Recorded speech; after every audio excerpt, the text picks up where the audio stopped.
तो हम आज पढ़ने वाले हैं अध्याय 3 कर्मयोग, श्लोक संख्या 32। ये त्वेतद् भयसूयन्तो नानुतिष्ठन्ति मे मतम् सर्वज्ञान विमूढ़ांस्तान् विद्धि नष्टान् चेतसा। किंतु जो ईर्ष्यावश इन उपदेशों की उपेक्षा करते हैं और इनका पालन नहीं करते, उन्हें समस्त ज्ञान से रहित, दिग्भ्रमित तथा सिद्धि के प्रयासों में नष्ट भ्रष्ट समझना चाहिए। बहुत स्ट्रांग स्टेटमेंट दे रहे हैं भगवान यहाँ पे। एक स्ट्रांग बात कर रहे हैं अभी। तात्पर्य शिल प्रभुपाद के द्वारा, शिल प्रभुपाद की इच्छा है। यहाँ पर कृष्ण भावना में भावित न होने के दोष को का स्पष्ट कथन है। जिस प्रकार परम अधिशासी की आज्ञा के उल्लंघन के लिए दंड होता है, उसी प्रकार भगवान के आदेश के प्रति अवज्ञा के लिए भी दंड है। अवज्ञाकारी व्यक्ति चाहे कितना भी बड़ा क्यों ना हो, वह शून्य हृदय होने से आत्मा के प्रति तथा परब्रह्म परमात्मा एवं श्री भगवान के प्रति अनभिज्ञ रहता है। अतः ऐसे व्यक्ति के से जीवन की सार्थकता की आशा नहीं की जा सकती। तो आज का ये जो श्लोक है, ये बहुत स्ट्रांग है। लेकिन आज के श्लोक पर चलने से पहले कल भगवान क्या बता रहे थे उसको स्मरण करते हैं। भगवान ने दो महत्वपूर्ण बातें कही थी। एक तो ये कि मेरे आदेशों का पालन करो। कोई जोर जबरदस्ती नहीं कर रहे भगवान, एक सलाह दे रहे हैं कि मेरे आदेशों का पालन करो और मुझसे ईर्ष्या मत करो। ये दो बातें, मेरे आदेशों का पालन करो पहली, और दूसरी, मुझसे ईर्ष्या मत करो। दूषित मन की बात हुई। दूषित मन के प्रपंच से बाहर निकलो और मेरी भक्ति करो। ये क्रक्स हमारे कल के श्लोक का था। और आज का जो श्लोक है उसमें भगवान क्या बता रहे हैं, उन व्यक्तियों के विषय में बता रहे हैं जिनकी प्रवृत्ति ईर्ष्यालु होती है। किससे? भगवान से। अब भगवान से भी लोग ईर्ष्या कर बैठते हैं, सोचिए। इतना प्रैक्टिस कर लेते हैं, they are expert in fault finding. इतनी ज्यादा वो ईर्ष्यालु प्रवृत्ति उनकी होती है, दोष निकालने की प्रवृत्ति डेवलप कर लेते हैं कि वो भगवान में भी दोष निकाल देते हैं। जैसे शिशुपाल निकाला करता था, दुर्योधन निकाला करता था। ईर्ष्या करते हैं भगवान से, भगवान में विश्वास नहीं होता, भगवान की बातों में विश्वास नहीं होता, गीता के उपदेशों में विश्वास नहीं होता। गीता को एक जस्ट एक माइथोलॉजी, एक वैसे ही किसी के द्वारा, किसी जैसे कवि ने लिख दियो, कोई कविता या बातें कहानी लिख दियो, वैसा बता देते हैं। तो भगवान क्या कह रहे हैं ऐसे लोगों के विषय में, कि ये संसार जो है ऐसे लोगों से भरा हुआ है। अधिकांश संख्या ऐसे ही लोगों की है जो भगवान से ईर्ष्या करते हैं। भगवान बता रहे हैं कि ऐसे लोग क्या हैं, भटके हुए हैं, दे आर मिसगाइडेड। और अंत में बहुत ही स्पष्टली, मतलब क्लियरली, स्पष्टता के साथ भगवान ये बात कह रहे हैं कि ऐसे लोग जो हैं उनको सिद्धि के प्रयासों में नष्ट भ्रष्ट समझना चाहिए। सिद्धि मतलब क्या? यहाँ कोई जादू मंत्र वाली सिद्धि की बात नहीं हो रही है, भक्ति में सिद्ध होने की बात हो रही है। मतलब अपने आप को भगवान के चरणों से बांध लेना, वो सिद्धि। आप मेरे, मैं आपका, भगवान की शरणागत हो जाना, भगवान से प्रेम करना, उनमें पूर्ण विश्वास करना, पूर्ण शरणागति प्राप्त कर लेना, उस स्थिति को प्राप्त करने की बात, उसको सिद्धि कह रहे हैं। तो ऐसी सिद्धि के प्रयासों में क्या है, वो नष्ट भ्रष्ट है।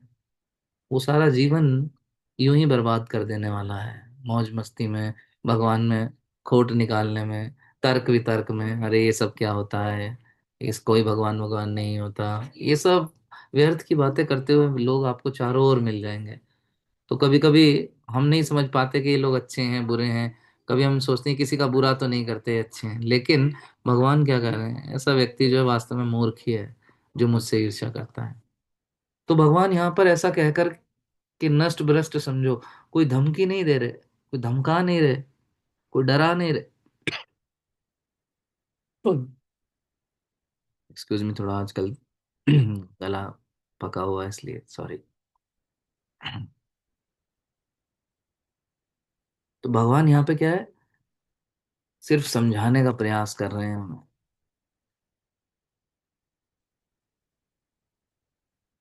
सुहृदय सर्वभूतानां भगवान क्या है?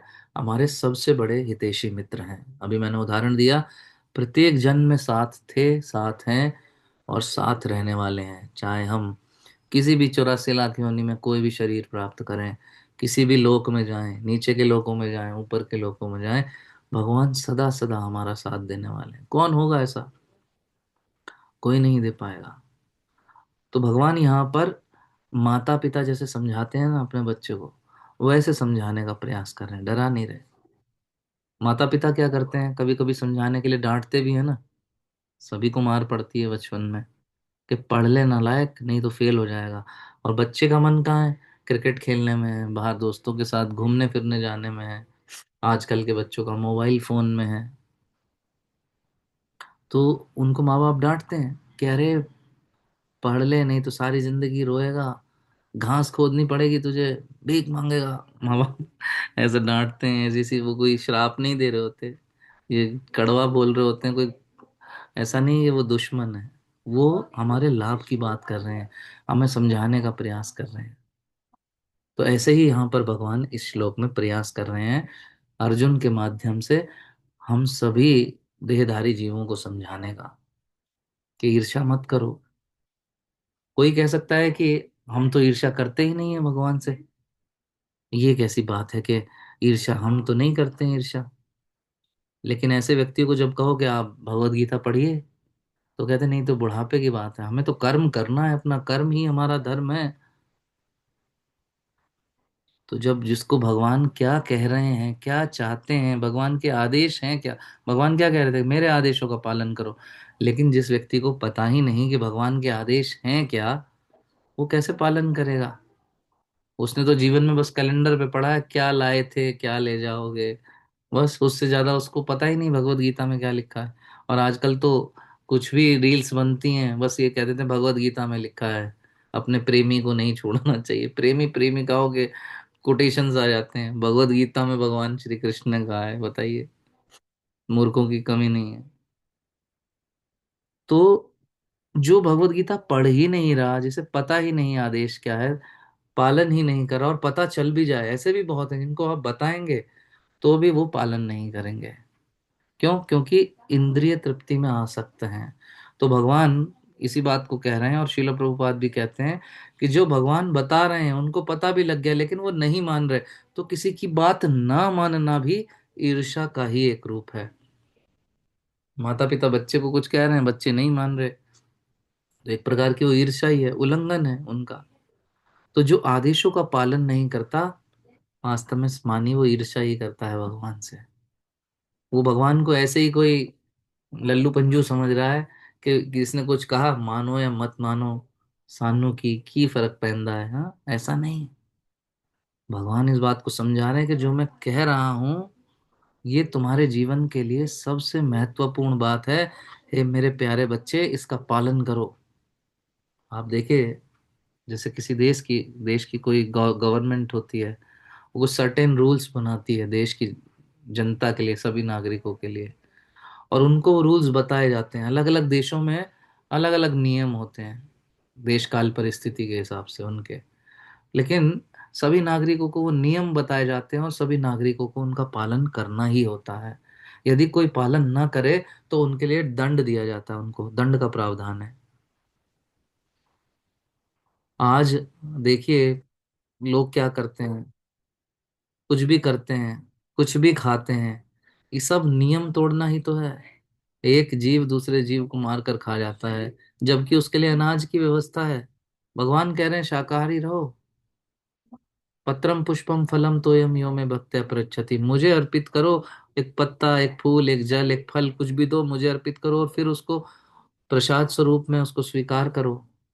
लेकिन लोग अपनी जीवा के तृप्त करने के लिए, अपने मन की मांगों को पूरा करने के लिए किसी को भी काट कर खाने में शर्माते नहीं है।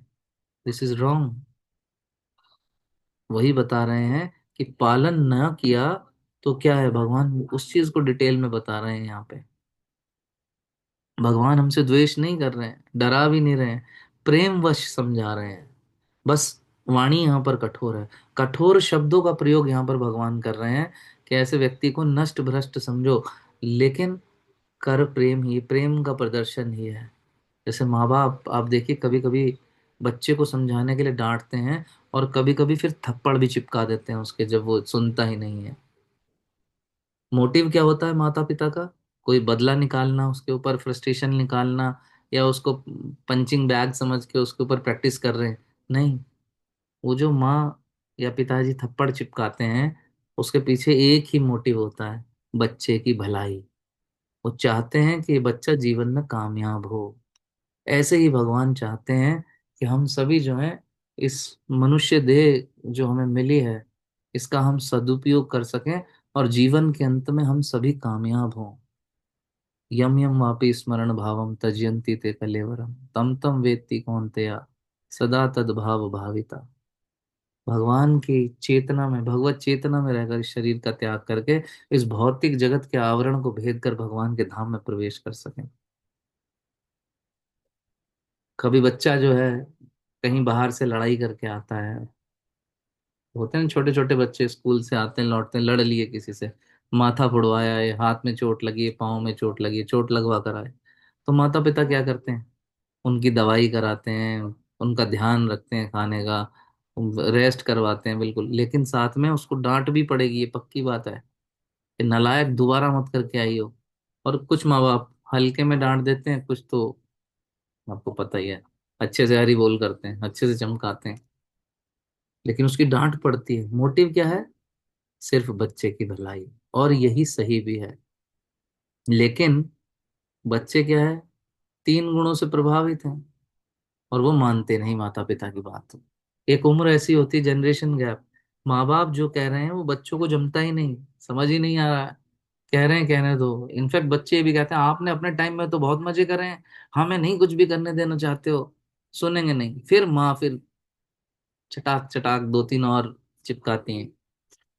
मोटिव क्या है? कोई दुश्मनी है? नहीं, केवल भलाई।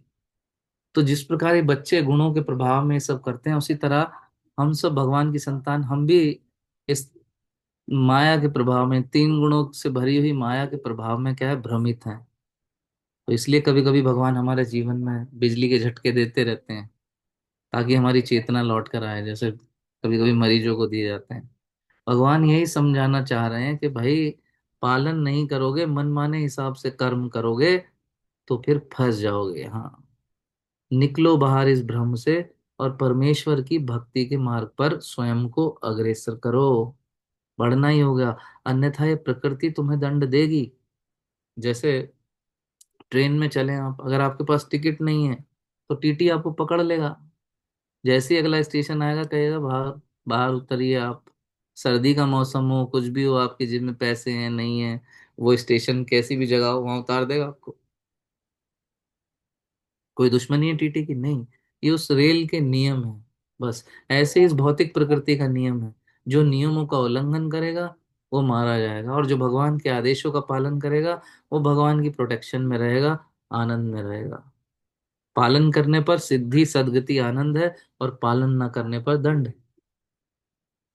व्यक्ति पिट कर सीखता है फिर, अगर वो नहीं मानता तो वो अपने जीवन में धक्के खाता है, पिटता है, हालातों से पिटता है, अपने घर परिवार वालों से धोखा खाता है, पिटता है चारों तरफ से। पिटने के बाद फिर वो धीरे धीरे लाइन पे आता है, हे प्रभु, ये सब जगत जो है बकवास है, बेकार है, मुझे अपनी शरण में भक्ति में लगाओ। लेकिन तब तक बूढ़ा हो गया वो, सारा जिंदगी मन नहीं लगाया भक्ति में, बुढ़ापे में मन नहीं लगता। फिर 84 लाख योनियों में भटकता मारा फिरता है। और भगवान नहीं चाहते कि हम और अधिक कष्ट सहें। भगवान चाहते हैं कि इस जीवन में हम भक्ति करें, भगवान के आदेशों का पालन करें, और भगवान के धाम में प्रवेश करें। बड़ा ही सरल है। हमारे गुरु महाराज कहते हैं, प्रसाद पाओ, भजन करो, जाओ भगवान के धाम। यानी नाचो गाओ खाओ, भगवत धाम जाओ। भगवान के कीर्तन में नाचो।